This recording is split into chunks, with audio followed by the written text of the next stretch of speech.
Okay, Amanda, here we go. I've got your work up here. So let's start with the website. So I think a really great idea would be to add a banner to the website and include your branding, your logo up in the branding area, and also include your name up there too. It's really important. You're using Amanda's Moonlight Graphics, but nowhere have you given your name. So we can literally get through this entire first, oh wait, there it is right there.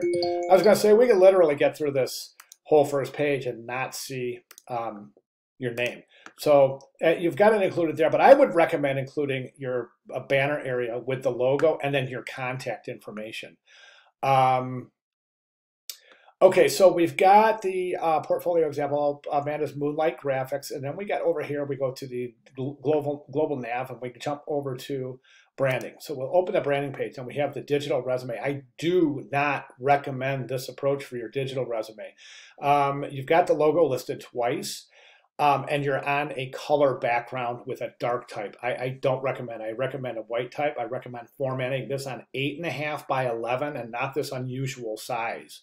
If you go back to the recommendations and requirements for the letterhead, I'm sorry, for the resume, and you actually go back and take a look, I think it was week 2 where we submitted the digital resume. I had plenty of recommendations and critiques. I recommend you go through several of those videos and really start compiling some of the best practices for your resume. I do notice something here. Now we've got some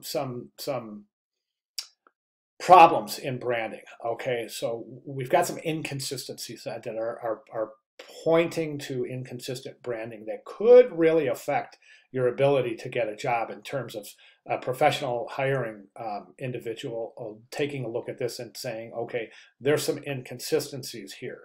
And there are. So if we take a look at this logo right here, we can see that this is almost an oval that's kind of pointed, it's kind of more vertical in orientation. So it's not a circle, it's an oval that's vertical. But over here, these ovals are horizontal in orientation. That points to not keeping consistent or constraining the original aspect ratio of the logo upon resizing it. When you place a logo and resize it, you have to maintain the original proportions. Otherwise, we'll get these distortions and they will not ring well at all in your hiring package. I mean, hiring professionals will look for stuff like this. Okay, so right here you've got, and again, you've got, I don't recommend that color background. Definitely want to go with a white background. Business card, make sure you're formatted at 3.5 by 2. And this business card, you don't have any contact information on this. I mean, I can go ahead and let me see this.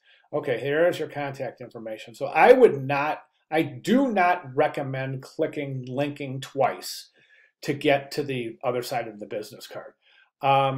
Right now you've got contact, you've got your phone and your email. So don't forget you want your website on there, you want your social media on there as well. We've got, okay, so yeah, don't make sure you show all of your work right here. Don't make your viewer link out to get to see the rest of that business card.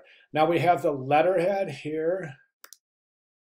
Okay, so letterhead, you've got your contact information. Okay, so you want your website address on your letterhead. And you could even possibly feasibly consider using your social media link on your letterhead as well. Okay, so we've got letterhead. Uh-oh, I just closed down. What did I do that for? I'm so sorry. Let's go ahead and open that up. Okay, so there, and then we go back to our branding page.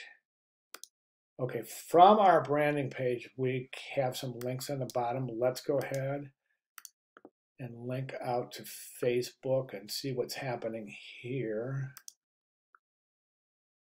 Okay, we're not branded here, so this would not be considered a branded social media. You want to brand your social media. Definitely, you want to make sure your social media links back to your website as well. Okay, so you definitely do not want to include a personal social media page. You want to include only a professional social media page. Really, really important stuff there. LinkedIn, let's see what happens here. LinkedIn, Amanda. Okay, again, we don't have any branding here. Contact info, LinkedIn. We don't have a link back to your website either. So we definitely want to, gosh, I keep on closing that.